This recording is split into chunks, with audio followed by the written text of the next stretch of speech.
todos, bienvenidos a nuestro seminario de liberación y guerra espiritual.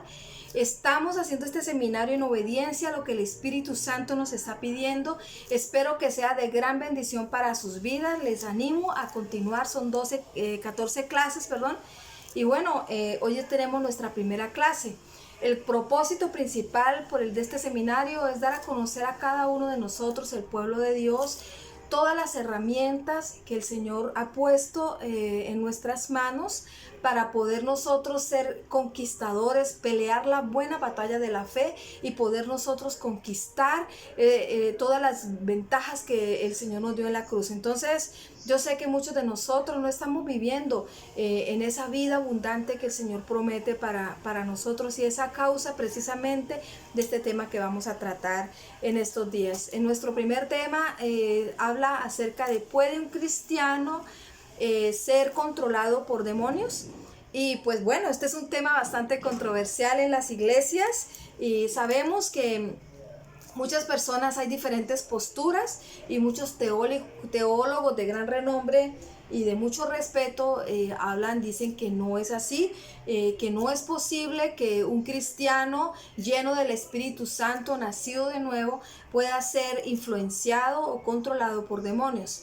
Y pues basan su postura en lo que dice la palabra en 1 Corintios 6:19, donde dice que somos templos vivos del Espíritu Santo y que los demonios no pueden cohabitar con el Espíritu Santo. Bueno, pues vamos a hablar acerca de este tema, vamos a mirar la postura del sí, la postura del no, pero lo más importante es que todo lo hagamos con base a las evidencias bíblicas. En este primer curso vamos a estudiar algunos personajes que fueron influenciados precisamente y controlados por demonios. Y pues esto nos va a llevar a nosotros a tener una idea clara de lo que está pasando en nuestras vidas y cómo nosotros podemos ser libres de esta infectación que tenemos a nuestra casa, a nuestra familia, y que no estamos viviendo en esa vida abundante y esas riquezas en gloria que Dios habla de su palabra. También dice la palabra en 1 Corintios 4:6, Pablo dice que no debemos saber más de lo que está escrito. Por eso, aunque tenemos muchos testimonios, experiencia que hemos vivido, no podemos basar una doctrina o no podemos llegar a una conclusión por las experiencias que tú hayas tenido o las que yo haya tenido. Este estudio lo hago después de haberme retirado un tiempo de la guerra espiritual, y precisamente quise estudiar el Antiguo Testamento y el Nuevo Testamento, y si encontraba que no era evidente, pues abandonar el ministerio. Pero veo y encuentro algo muy hermoso, algo que realmente es un despertar del Señor y que pues quiero compartir con ustedes. Ahora, para poder empezar en materia y poder mirar las evidencias, que necesitamos dejar claro algo. Y es cuando una persona nace de nuevo, una persona recibe a Jesús, recibe al Señor como el Señor de su vida. ¿Qué pasa con esta persona? ¿Qué pasa en él? ¿Qué pasa dentro de él? ¿Qué pasa con su alma? ¿Qué pasa con su espíritu? ¿Qué pasa con su cuerpo? Y pues para poder conocer esto, porque hay algo muy claro, la psicología dice que el ser humano está compuesto ¿por qué? Por cuerpo y por alma, pero no habla del espíritu. Pero nosotros encontramos en la palabra de Dios algo muy diferente, y para lo cual yo les invito y les voy a leer lo que dice Hebreos 4, versículo 12. Dice lo siguiente: porque la palabra de Dios es viva y eficaz y más cortante que toda espada de dos filos, que penetra hasta partir el alma y el espíritu. Aquí estamos hablando del alma y el espíritu, dos partes del ser humano, dice, las coyunturas y los tuétanos, y discierne los pensamientos. Coyunturas y tuétanos, estamos hablando del cuerpo, dice, y discierne los pensamientos y las intenciones del corazón, parte del alma. Y acá nos hace ver claro que la palabra de Dios tiene un poder, y es el que tiene el poder de nosotros empezar a cambiar y a ser transformados precisamente por la palabra de Dios. Esto para evidenciar que cuando hablamos del templo vivo del Espíritu Santo, estamos hablando, está haciendo una comparación con el templo de Jerusalén. El templo de Jerusalén está compuesto también por tres partes, que es el atrio, el lugar santo y el lugar santísimo. Y el ser humano está compuesto por cuerpo, alma y espíritu. ¿Qué sucede? Como dice la palabra de Dios, que en el ser humano, en donde habita el Espíritu Santo es en el espíritu del hombre. Vamos a las escrituras un momento. Vamos a las escrituras en un minuto que les dé la cita. En Efesios 3:17.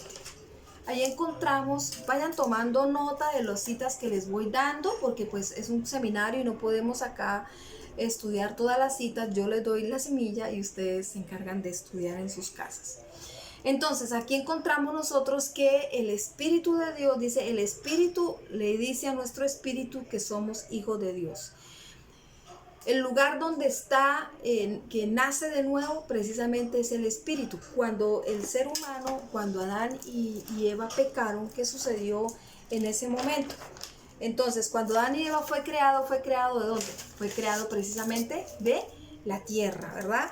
Pero el Señor le otorgó, lo hizo a su semejanza, es decir, lo hizo persona. Y el hecho de serle persona fue que le dio mente, emociones y le dio voluntad, es decir, lo hizo semejante al mismo Dios. Y Dios, el Espíritu de Dios, es el que tiene ese contacto por medio de nuestro espíritu y nos habla. Y precisamente cuando Adán y Eva pecaron, lo que murió precisamente fue esa conexión, es decir, el espíritu. Pero el cuerpo y el alma quedaron igual, controlados ¿por qué? Por el enemigo, por el demonio, porque era el príncipe, ahora estaban sujetos al enemigo. Entonces, ese vínculo quedó roto, pero cuando viene Jesús es restaurado la relación, es decir, que el espíritu se vivifica y se hace una nueva criatura. El Espíritu de Dios viene a vivir en nuestro espíritu y es un canal de bendición, un canal donde Dios nos habla. ¿Qué fue lo que hizo Jesús? Restablecer ese canal. Para restablecer el espíritu, ¿para qué? Con el propósito de escuchar a Dios, de poder nosotros hablar con Dios por medio de nuestra relación con Dios, por medio de la lectura de las escrituras, para tener una relación vertical con Dios. Entonces, dime tú, ¿qué sucede si nosotros no leemos las escrituras? ¿Cómo se va a partir el alma, el espíritu, las coyunturas? ¿Cómo vamos a discernir los pensamientos y las intenciones del corazón? Solamente leyendo las escrituras. Y precisamente en no hacer esto es cuando somos fácilmente influenciados y somos fácilmente controlados por los demonios, por nosotros no estar en permanecer en la obediencia a lo que está diciendo la palabra de Dios. Ahora, nosotros debemos entender que el mismo Señor Jesucristo nos habla en la palabra y nos dice que tengamos cuidado, que no demos lugar al diablo. Nos dice la palabra que el Satanás utiliza engaños, toma ventaja sobre nosotros. Todo eso lo encontramos en 2 Corintios 2:11, donde el mismo Señor nos da advertencia acerca del mover de las tinieblas, aún siendo hijos de Dios. Que es como un león rugiente, está en 1 de Pedro 5:8. Y Pablo le dice a Timoteo algo muy importante, le dice en 1 Timoteo 1:8 que pelee la batalla de la fe. Le dice, pelea la batalla de la fe, es decir, le está diciendo, haga resistencia diaria a todas las maquinaciones, los engaños, para que el enemigo no gane ventaja sobre ti. Y esto es lo mismo que está pasando hoy en día. Nosotros ignoramos todo esto. ¿Y qué es el propósito del diablo? Desanimarnos. Que nosotros pensemos que bueno, ahora soy cristiano y mira cómo vivo, estoy peor, ahora veo la influencia del enemigo más en mi vida, mi hogar está terrible, mis hijos se portan mal, estoy sin trabajo, porque el enemigo viene a destruir todas las áreas de tu vida para desanimarte, para que no avancemos en el reino de Dios.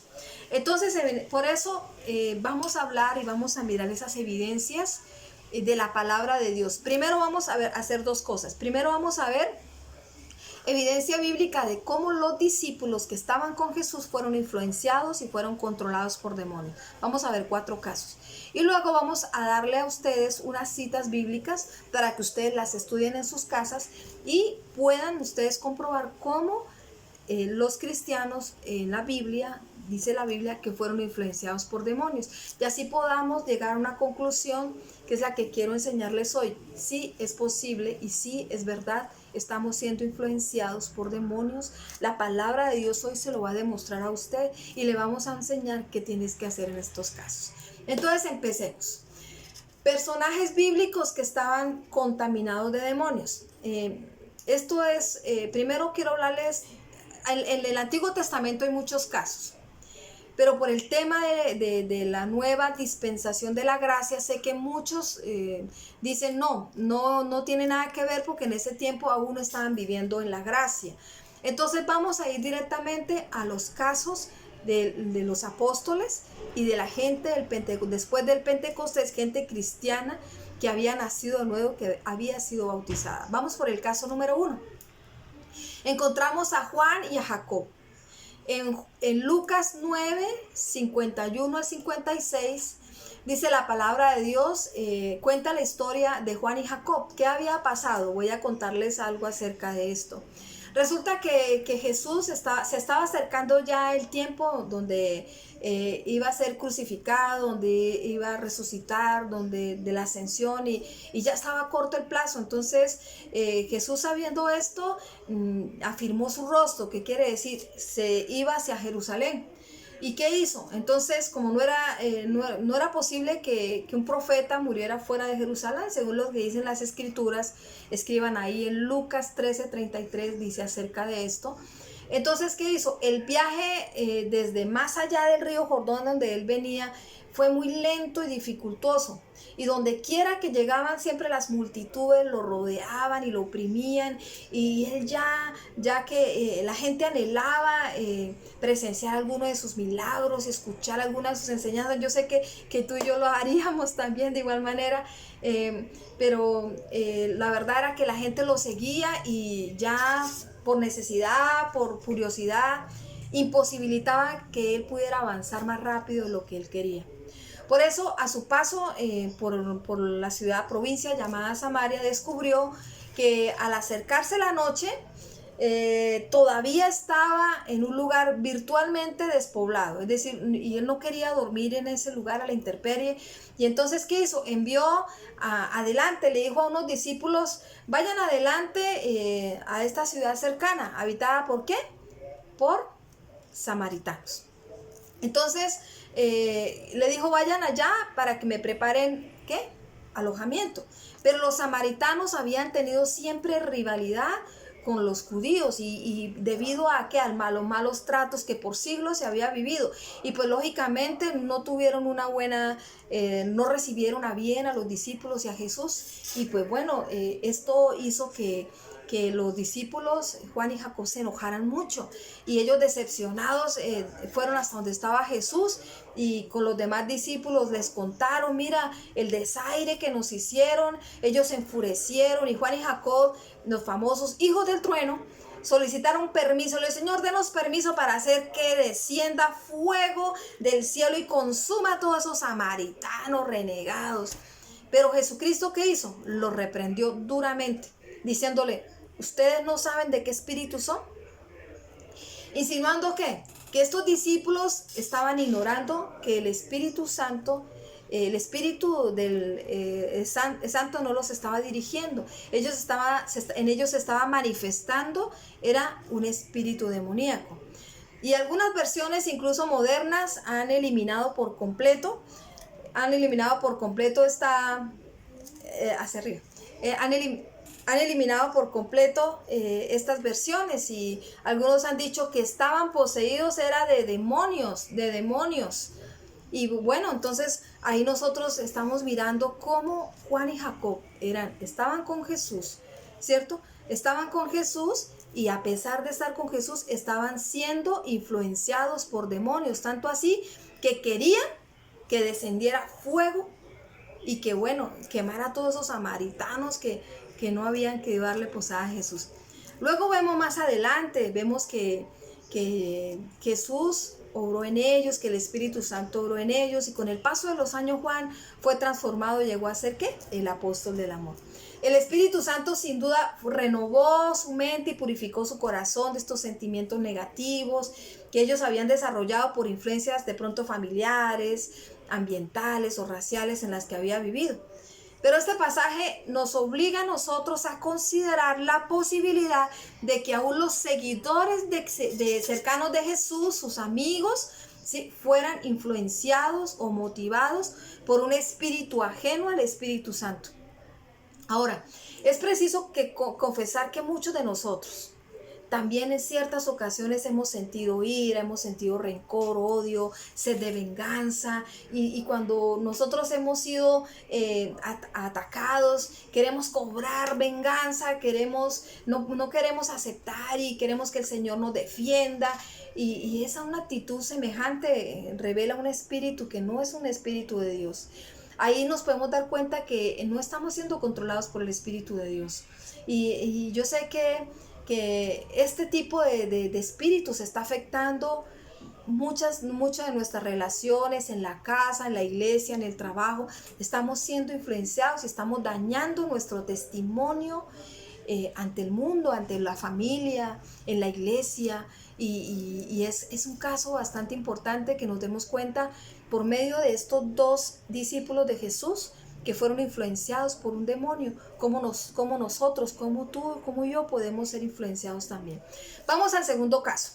Entonces tenemos el primer caso, un espíritu de venganza.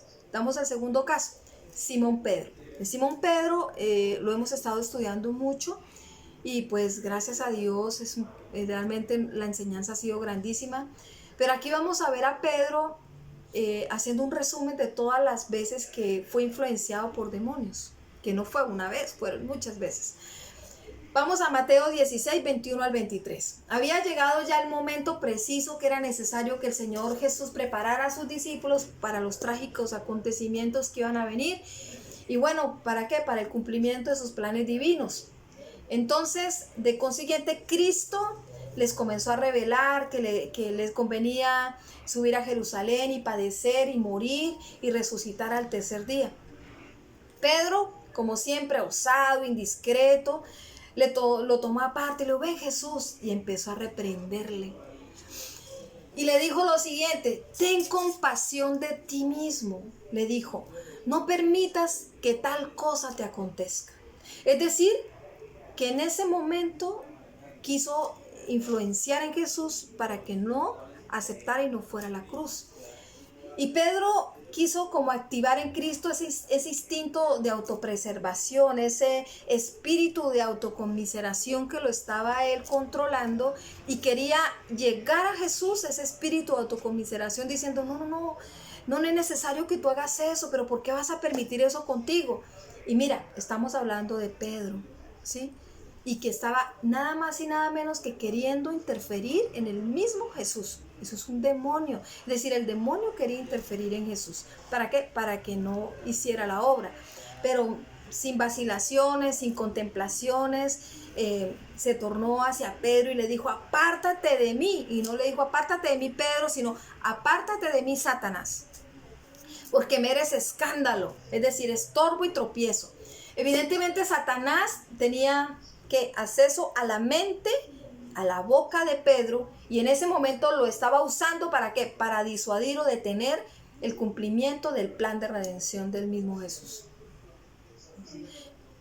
Entonces, ahora mi pregunta: ¿por qué pudo Satanás tomar y usar a Pedro con tanta facilidad para que fuera inconscientemente su instrumento para tratar de impedir que Jesucristo cumpliera su misión divina? Yo quiero antes recordarles ahí mismo, según lo que tratamos el domingo en nuestro culto, recordemos que días antes Pedro había sido usado también por el Espíritu Santo. ¿Para qué? Para poder dar a conocer la revelación más importante de la divinidad de Cristo. Lo puedes leer en Mateo 16, del 13 al 19. Cuando le dijo: tú eres el Hijo de Dios, el Cristo, ¿sí? Ahora, ¿será posible que Pedro malinterpretara como tantos lo han hecho sobre las palabras de Cristo? Que le dijo, sobre esta piedra construiré mi iglesia. Yo creo que cuando le dijo, tú eres Pedro y sobre esta piedra edificaré mi iglesia, así como muchos lo han malinterpretado, comenzó como a darle a Pedro esa superioridad, ese que soy mejor que mis hermanos, y como a creerse más que los otros, ¿no? Como algo, un aire de grandeza, y precisamente por ese corazón altivo, por ese espíritu altivo, es que llegó ese demonio de autoconmiseración sobre Pedro y quiso influenciar al mismo Jesús. Esas puertas abiertas es la forma como operan los demonios en el corazón aún del creyente. En forma similar, muchos de nosotros hemos sido atacados por el enemigo, que usando la astucia ha querido que nosotros vayamos atrás e influenciemos también en la obra que el Señor quiere hacer en la congregación, en la casa, en nuestras vidas. Y pues tenemos que despertar y darnos cuenta que a veces el espíritu de autoconmiseración, pobrecito yo, nadie me quiere, nadie me entiende, a mí no me escuchan, a mí no me hacen caso, eso mejor yo no hago, yo me aparto, ¿sí? Todos esos espíritus de autoconmiseración lo que quieren es que tú mismo te compadezcas de ti mismo o influenciar a otra persona para que no cumpla la labor del Señor. Es bueno que mientras que vamos nosotros avanzando, usted y yo nos vayamos cuestionando. ¿En qué momento hemos sido objeto, así como Pedro, así como Juan, así como Jacob, para interferir en la obra misma del Señor? Ahora, hablemos de otros casos en que fue Pedro influenciado por demonios. Hablemos acerca de cuando el Señor le dijo que iba a ser zarandeado. ¿Sí? El mismo Señor ya se lo había dicho, vas a ser zarandeado, no a él, sino a todos. Le dice, y he orado a Dios para que tu fe no falle, ¿verdad? Y la noche que fue entregado, después de haber celebrado la Pascua con sus discípulos, Jesucristo les hizo una serie una serie de advertencias que iba a pasar, iban a ser esparcidos, iban a ser dispersados, todo esto. Pero Pedro, como siempre, confiando en sí mismo, le dijo algo: aunque todos te abandonen, yo no te abandonaré.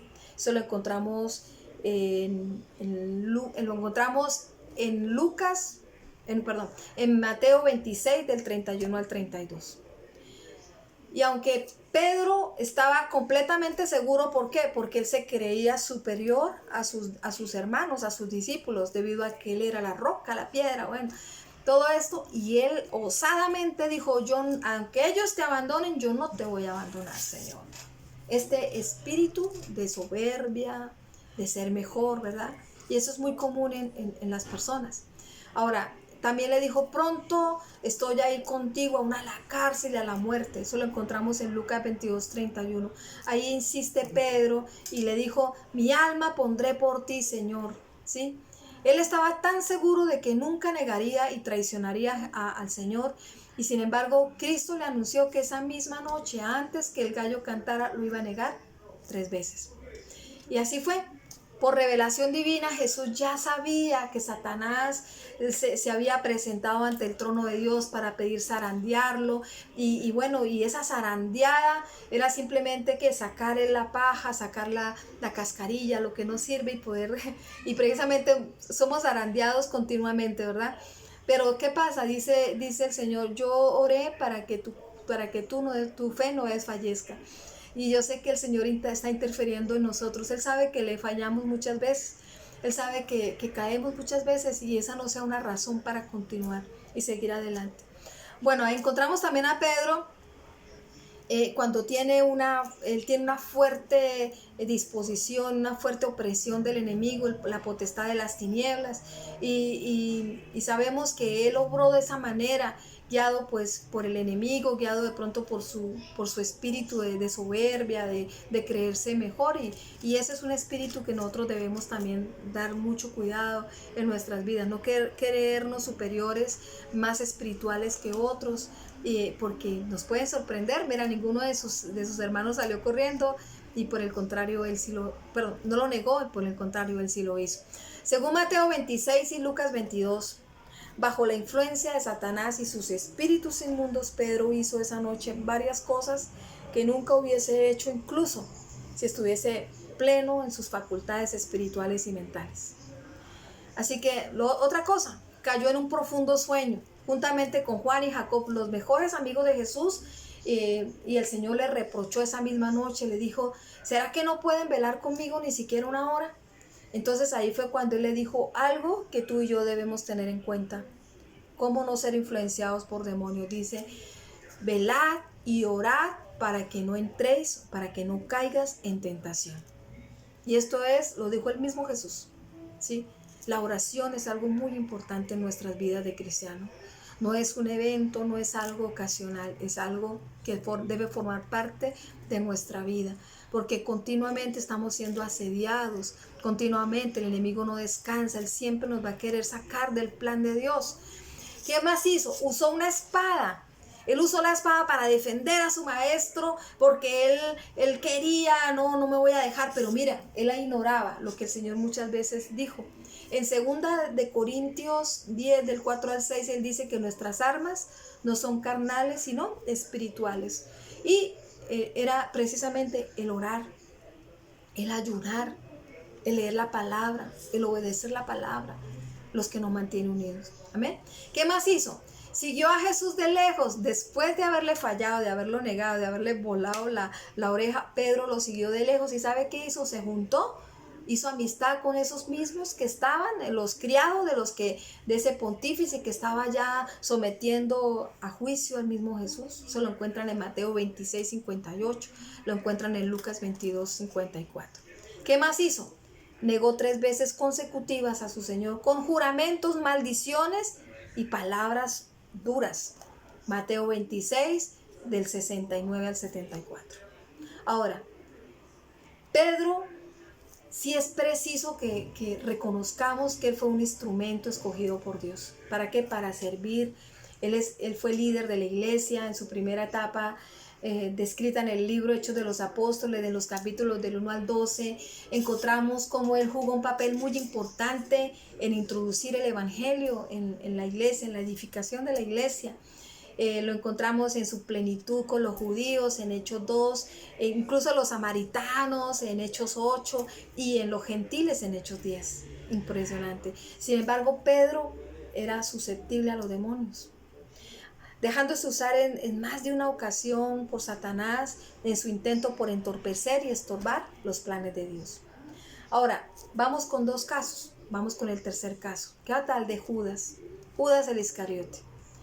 En Juan 6:70 dice el Señor, no he escogido yo vosotros 12 y uno de vosotros es diablo. Jesucristo enfrentaba una de las primeras crisis en su ministerio, en el ministerio de todos, mejor dicho. Y precisamente muchos discípulos, al escuchar sus enseñanzas acerca del costo, del compromiso, de ser sus seguidores, se ofendieron y decidieron ir atrás, ¿sí? Pero Cristo entonces le preguntó a los 12, entonces, ¿ustedes también se van a ir? Pero Pedro, impetuoso como siempre, dice, ¿a dónde iremos, Señor, si solo tú tienes palabra de vida? Pero fue en ese momento en que Jesús insinuó que Satanás se había infiltrado en sus filas apostólicas. Sus palabras fueron, y uno de vosotros es el diablo. Podría ser mejor traducido que uno de vosotros es el mismo diablo. En otra versión quizá muy conocida dice que porque Satanás logró influenciar fácilmente a Judas. Es decir, en otras versiones habla y dice que era un demonio, ¿sí? ¿Por qué pudo influenciarlo? Sencillamente, Judas era el que manejaba las finanzas del ministerio apostólico de Jesús, ¿sí? Y dice en Juan 12:6 que él era ladrón, es decir, que él sacaba dinero del ministerio, de los ahorros que tenía el ministerio de Jesús. Así que en él ya había un espíritu, había una puerta abierta y era el amor al dinero, ¿sí? Ahora, motivado sin duda por esa codicia, por esa avaricia, de pronto dice la palabra, había sido deshonesto en el manejo de los dineros, de los fondos. Entonces, a sabiendas de que él era, incluso Dios lo escogió porque Dios sabía, Jesús sabía lo que iba a pasar con él, ¿verdad? Pero aún así lo escogió entre los 12. Aún así lo llamó a ser parte de sus discípulos. Incluso también lo envió, le dio poder lo dotó del Espíritu y lo mandó con los demás apóstoles y le dio autoridad para sanar enfermedades, para expulsar demonios. Lo había enviado a proclamar y a demostrar el reino de Dios en muchas ocasiones. Y aparentemente Judas ya había hecho esto y ya lo había hecho con mucha efectividad, era bueno en el ministerio.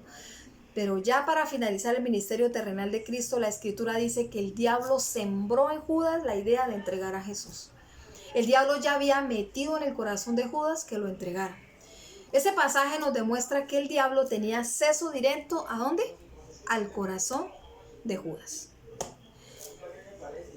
Entonces, vamos nosotros a mirar que en la mente enfermiza de él se había cruzado varias veces la idea de entregar a Jesús, porque es que él pensaba que Jesús iba a hacer iba a tener ese ministerio grande de poder, de dinero, y él decía, yo voy a ser el ministro de sus finanzas.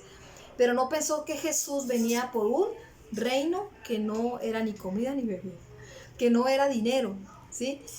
Decepcionado por esto, pues ¿qué hizo? Pues supo aprovechar la oportunidad de poder entregarlo y ganarse un dinero, y pues decidió traicionarlo y venderlo. ¿A quiénes? A los líderes religiosos de Israel. Así que Judas se prestó 2 veces consecutivas para que Satanás en persona, y no por medio de un demonio de íntima categoría, sino que entrara y se manifestara en él, el mismo demonio. En la primera ocasión está en Lucas 22 del 3 al 6. Dice, y entró Satanás en Judas. Es decir, él hizo todos los arreglos necesarios para entregar a Jesús y de los que lo estaban buscando para matarlo, ¿sí? Y la segunda, en Juan 13, del 21 al 27, dice, tras el bocado Satanás entró en él, es decir, en la cena, ¿cierto? Y fue a reunir y a organizar la turba que iba a apresar a Jesús. Entonces Judas tuvo, después más tarde, ¿qué hizo? Más tarde, cuando entró en sí, cuando cayó en sí, se dio cuenta que había entregado sangre inocente. Y pues sintiendo un gran remordimiento, la palabra remordimiento por lo que había hecho, simplemente trató de suavizar la cosa, ir a entregar el dinero, pero como no lo pudo lograr, pues fácilmente fue y se quitó la vida. Ahora, si los 4 miembros que estamos hablando acá, que fueron puestos en las manos de Jesús, que comieron con Jesús, vieron a Jesús hacer milagros y aún así lo entregaron. Aún así entró en ellos y fueron controlados por demonios. Aún así vemos a Pedro, aún así vemos a Juan, a Jacob, vemos ahorita al mismo Judas, ¿sí? ¿Será que nosotros podemos ser influenciados, controlados por demonios? Es la pregunta. Y ahí es donde nosotros tenemos que ser conscientes del plano espiritual. Vamos al caso quinto, Entonces, en el caso quinto vamos a encontrar a 2 personajes después del Pentecostés, gente bautizada, donde había entrado el Espíritu de Dios, que formaban parte de la iglesia de Jesucristo, la nueva iglesia. Y bueno, encontramos aquí Ananías y a Zafira. En Hechos 5:3, escríbanlo ahí, dice, ¿por qué ha llenado Satanás tu corazón a que mintieses al Espíritu Santo? ¿Qué había pasado? Pues la iglesia del primer siglo era una iglesia imponente, llena del Espíritu Santo. El Espíritu Santo obraba en todo tiempo, era increíble la conversión de miles y miles de personas, era un avivamiento continuo. Y pues las personas iban y vendían sus inmuebles, sus casas, y traían todo el producto de su venta y lo ponían en las manos de los apóstoles, y ellos distribuían para que la iglesia cada día creciera, puesto que estaban viviendo un tiempo de persecución. La gente perdía sus trabajos por seguir a Jesús. Entonces Ananías y su esposa Zafira, miembros de la iglesia de Jerusalén, no quisieron quedarse atrás. Imitando a los demás, decidieron vender su casa. Y dijeron, bueno, todo lo que nosotros le dijeron a los apóstoles, todo lo que vendamos nuestra casa, pues lo traemos para el sostenimiento de la iglesia. Pero el Señor les ayudó, el Espíritu Santo les ayudó, y vendieron su casa a un precio mucho más alto. Entonces, al precio más alto, entonces, cuando vieron ese montón de dinero, ¿qué hizo? Su corazón se dañó. Y se pusieron de acuerdo los dos, ¿para qué? Para decirle mentiras a Pedro. Y entonces, ¿qué pasó? Inmediatamente dijeron, no, pues lo vendimos en menor dinero. Y le dijeron así, toma Pedro el dinero. Primero fue Ananías y le presentó el dinero. Y bueno, entonces, pero Pedro, movido por el Espíritu Santo, le dijo, ¿por qué engañas a Dios mismo? La palabra dice, el mismo Satanás ha llenado tu corazón, se ha llenado tu corazón de Satanás. Y eso aparece en Hechos 2:4. Cuando habla de llenado, es decir, estamos hablando de la llenura del Espíritu Santo. Aquí está la llenura de Satanás. Entró en él el mismo diablo. ¿Por qué? Por un espíritu ¿de qué? De mentira, de engaño. Yo no sé cuántos de nosotros, o usted, o no sé, han caído en ese error de prometerle algo al Señor y cuando ya consiguen el objetivo, pero mira lo que pasó. Aunque Ananías había sido instigado por Satanás para llevar a cabo esta mala acción y ponerse de acuerdo con su esposa, aún así él fue responsable de sus actos. Él fue responsable. ¿Por qué? Porque él había premeditado lo que iba a hacer. Él había actuado en ponerse de acuerdo con su esposa, había dicho, vamos a hacer esto. No fue algo que hizo así de un momento a otro, como podemos nosotros caer, decir una mentira porque me sentía acosado. Ellos ya lo habían preparado de antemano. Es decir, que no podían justificarse, decir, no, el diablo me obligó a hacerlo. No, porque ellos tuvieron uso de razón para planear, para prepararse y engañar. Pensaban que a Pedro, pero realmente estaban engañando a Dios. Así que en consecuencia de su pecado sufrió una muerte fulminante y fue enterrado sin pena y sin gloria. Igualmente su esposa sufrió la misma suerte que él. Ahí está en Hechos 5:10. Y lo que viene a probar es que nosotros cuando consentimos lo que el diablo pone en nuestras emociones, en nuestra voluntad, somos igualmente culpables delante de Dios, ¿sí? Entonces aquí vamos a darnos cuenta en estos 4 casos que hemos visto que sí hay influencia, que sí hay control y incluso por puertas abiertas viene a tomar posesión el enemigo de nuestra decisión, ¿no? Cuando tomamos la decisión de pecar. Y nos damos cuenta que sí, como hijos de Dios, como cristianos llenos del Espíritu Santo, en nuestras emociones y en nuestro cuerpo sí podemos ser influenciados por demonios.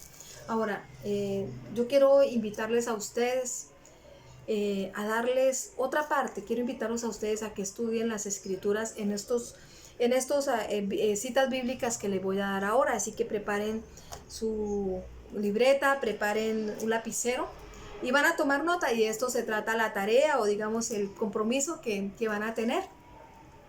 Y son pasajes bíblicos que comprueban que un cristiano puede estar contaminado de demonios, ¿sí? Quiero que los estudien, que hagan las preguntas que necesiten hacer y bueno, con la ayuda de Dios aquí estamos prontos para responderle. Entonces ahora vamos a abordar cuidadosamente algunos pasajes bíblicos que a mi parecer van a ayudar a probar que un cristiano sí puede ser invadido, atacado por espíritus inmundos. Hay que estudiar cada pasaje en relación con su contexto, es decir, con lo que estaba pasando y darnos cuenta, ojalá en diferentes versiones, de qué era lo que estaba sucediendo en ese momento. El primero que vamos a estudiar, escriban ahí, de 2 de Corintios 11, versículo 3 y 4. Ahí es donde dice, y si recibiréis otro espíritu al que habéis recibido, es decir, que aparte del Espíritu Santo sí podemos recibir otro espíritu. Escriban ahí Efesios 4:27, donde dice, no deis lugar al diablo. Eso también nos hace entender que sí podemos dejar entrar al diablo en nuestras vidas. Primera de Corintios 10:20, ahí donde dice que no compartamos con los que sacrifican a demonios. No es que no, me voy para el brujo para leer las cartas, leer el horóscopo, todas esas cosas. Primera de Corintios 10:20. Primera de Corintios 5:5, ahí donde dice que el tal sea entregado a Satanás para muerte de la carne, porque el espíritu sea salvo en el día del Señor. Eso quiere decir que a causa de decidir este hombre convivir con una mujer ajena, el consejo de Pablo es déjelo para que el diablo haga con él lo que quiera a fin de que su alma se conserve salva. Bueno, y espero que estos análisis de versículos y pasajes bíblicos nos hayan convencido de que un cristiano sí puede ser controlado por demonios, y empecemos nosotros a mirar nuestras propias vidas. Porque al fin y al cabo ese es el propósito de este seminario, que nosotros despertemos, que nos demos cuenta de lo que estamos haciendo y cómo fácilmente estamos siendo influenciados por demonios. La Biblia llama a la liberación el pan de los hijos. En Mateo 15:26 dice que la liberación es el pan de los hijos. Es decir, que realmente los hijos de Dios son los que tienen derecho a recibirla. No es de extrañar entonces que en la oración del Padre Nuestro, dice el Señor Jesús, les haya aconsejado a sus discípulos, entre las peticiones que le estaban orando, le dijeran: y líbranos del mal, líbranos del malo, ¿sí?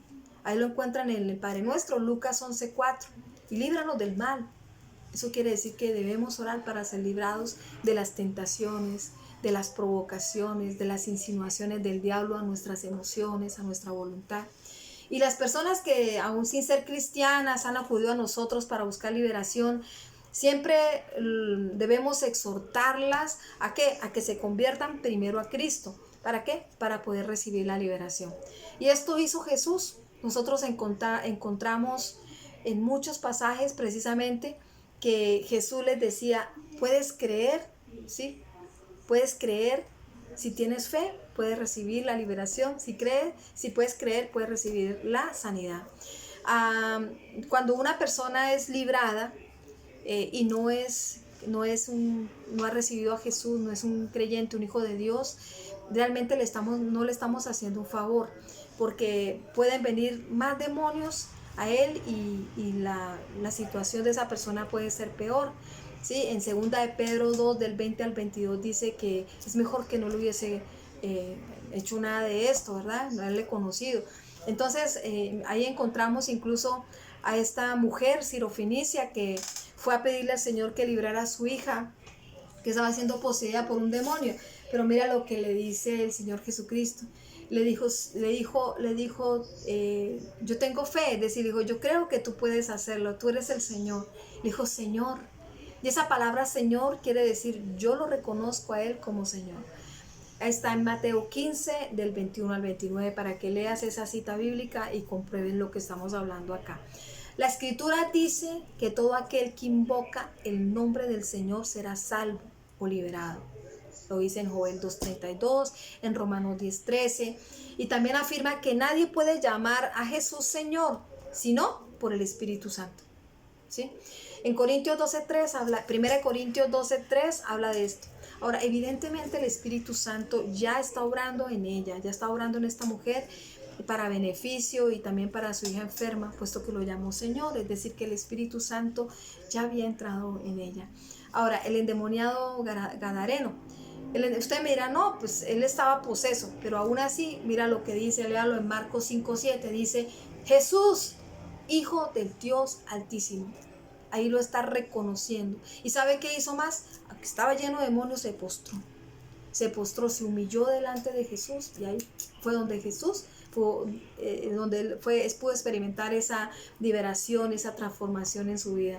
Incluso recuerde que Jesús no pudo hacer muchos milagros en su tierra natal. ¿Por qué? Porque la gente no creía, por su incredulidad, por su falta de fe. Y ahí es donde nosotros tenemos que darnos cuenta, aunque eran hijos de Abraham, ¿sí? Y por su falta de fe, porque lo más importante es nuestra fe, ¿sí? Reconocer a Jesús, que Él puede liberarnos. Ahora, el ministerio de liberación es indispensable, familia, iglesia, a todo el que escucha esto. Es indispensable para la supervivencia del pueblo de Dios, para prepararlo para la segunda venida del Señor Jesucristo. Él prometió venir por una iglesia santa. lo dice Efesios 5:27. Irreprensible, Primera de Tesalonicenses 3:3. Y aunque es evidente que la iglesia actual no está todavía libre, ni está lista para recibirle, podemos estar seguros que Dios va a hacer todo lo que sea necesario para prepararla para ese momento tan glorioso. Yo quiero estar preparado, sé que tú también, por eso estás aquí hoy leyendo conmigo, estudiando conmigo, ¿verdad?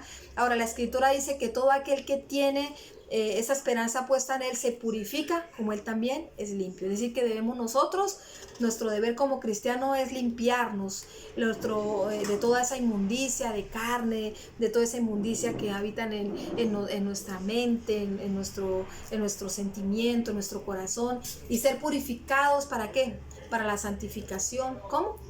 En el temor de Dios. Eso lo encuentran en 2 Corintios 7:1. Ahora, como parte de este proceso necesitamos ser liberados de toda contaminación de carne y de espíritu que ha sido provocada por esos espíritus inmundos que pueden estar operando en nuestro ser. Y cuando más pronto lo hagas, mejor. ¿Por qué? Porque no sabemos ni el día ni la hora en que el Señor va a venir por nosotros, ¿verdad? Así que si después de examinar su vida personal, la vida de su familia, y llegan a la convicción de que hay una fuerte opresión en sus vidas, en sus hogares, causados por demonios, por hechizos que les han arrojado sobre ustedes, sobre sus familias, no vacilen en buscar ayuda eficaz. Nuestra congregación, nuestra iglesia ha sido manifestada el poder de Dios en estas áreas. Pero nada vamos a hacer si tu fe falla, si tú no crees. Si cuando estamos en estos tiempos de ministración, tú dudas y tú dices no va a pasar nada, ahí es donde está operando esos espíritus. Y por eso tenemos que darnos cuenta que lo más importante es tener fe y aprovechar todos los medios que Dios nos está permitiendo. Bueno, les bendigo y muchas gracias por estar aquí con nosotros. Espero que ahí empiecen ustedes a escribir sus comentarios, a estudiar esos versículos que les di y pues hacer sus aportes. Y pues bueno, bienvenidos al próximo curso. Estaré en 3 días más o menos enviándole el próximo curso. Bendiciones, que el Señor los guarde.